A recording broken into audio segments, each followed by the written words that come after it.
Pour moi, en tant qu'appartenant à la classe aisée des nantis, pour moi, en tant que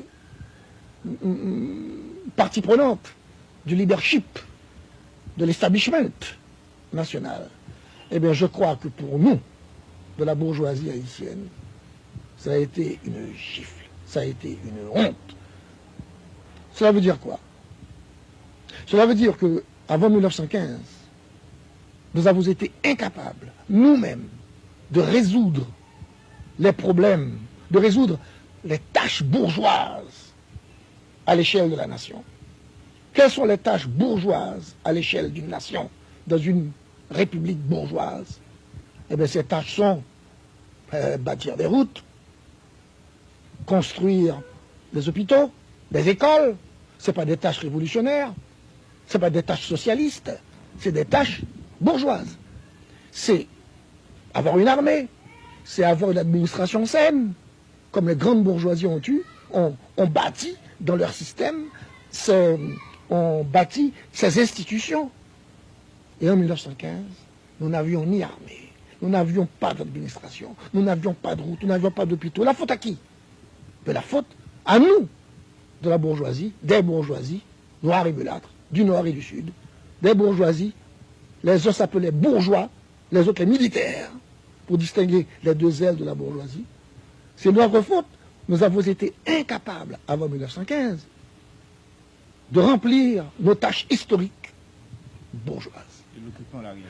Et alors, quand l'occupant est venu, l'occupant s'est substitué à nous, classe dominante, pour exécuter pour nous, classe dominante, les tâches qui nous étaient incombées, que nous ne pouvions pas faire, bâtir des routes, quelques écoles, de l'administration saine, etc. Autrement dit, il ne faut jamais oublier que l'occupant, les États-Unis, n'ont pas donné un centime à Haïti, n'ont pas donné un cadeau, un centime à Haïti pendant les 19 ans de l'occupation. L'occupant a donné un coup de coude, nous a donné un coup de coude, à nous, bourgeois haïtiens, à nous de la bourgeoisie haïtienne, nous a donné un coup de coude en nous disant, ôte-toi de devant le bureau, je vais gérer à ta place ton pays, tu en es incapable.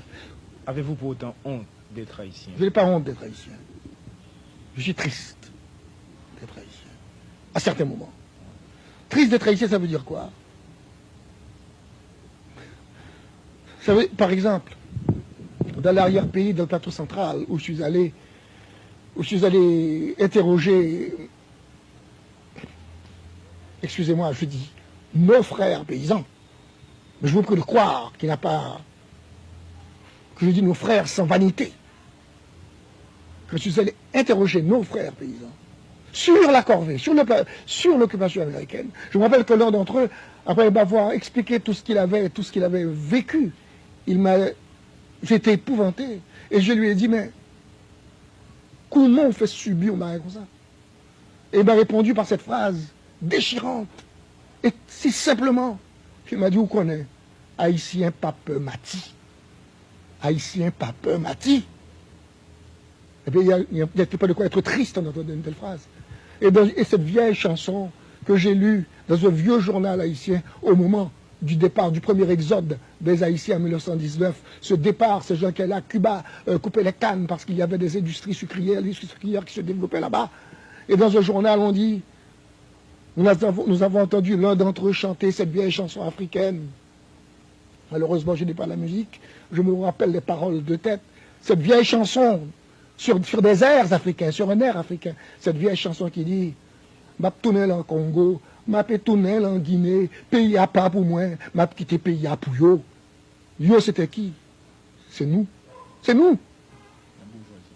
Nous, les privilégiés.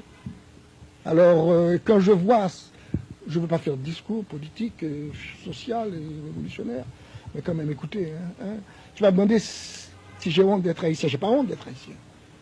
Mais ça me fait de la peine à certains moments. Mais n'avez-vous jamais regretté d'avoir écrit telle ou telle œuvre, telle ou telle phrase? Non. Non. Je n'ai jamais regretté d'avoir écrit tel ou tel livre. Pourquoi? C'est parce que peut-être j'ai commencé à écrire des livres assez tard. J'ai commencé à écrire des livres, j'avais environ 50 ans. Et j'étais déjà formé. Et j'ai déjà des convictions. J'ai déjà une vision du monde. Et à 50 ans, on ne change plus. Et alors, j'ai pu regretter d'avoir écrit telle ou telle phrase, parce que de les avoir écrites trop vite. Vous savez, j'essaie toujours d'être précis dans ce que j'écris. Mais j'ai pu avoir des impropriétés de termes. Et je regrette, par exemple, une fois, en parlant de quelqu'un, j'ai dit... Au lieu de dire qu'il était très volubile quand il parlait, j'ai dit qu'il avait beaucoup de bagou. Or, le mot bagou est un mot péjoratif. Et ça, je regrette de l'avoir dit. Et j'essaie toujours de surveiller ma plume quant à la propriété des termes. Des gens m'ont dit, des gens m'ont reproché que j'ai que j'ai fait une dédicace affective à ma mère dans mon dernier livre paru, dans Inche mais en croix. Je rappelle cette dédicace à ma mère qui m'a enseigné contre l'apprentissage du catéchisme à ne jamais pardonner aux ennemis de la patrie. Mais cela est relié pour moi à un événement très particulier de mon enfance. Je vais avoir 6 ans, je vais avoir 6-7 ans, lorsque devant notre maison, comme on faisait alors, ma mère était assise regardant les gens passer, 4 heures de l'après-midi à la rue pavée, il n'y avait pas grand monde, c'était un spectacle. Et moi j'étais auprès d'elle, mon catéchisme en main, et je répétais la leçon qu'on m'avait donnée à l'école. Et je me rappelle, je ne l'oublie pas, je me rappelle que je répétais il faut pardonner à ses ennemis. Et ma mère a été surprise et elle m'a montré du doigt à des marines américains qui passaient. Il m'a dit non, tu ne dois pas pardonner aux ennemis de ta patrie.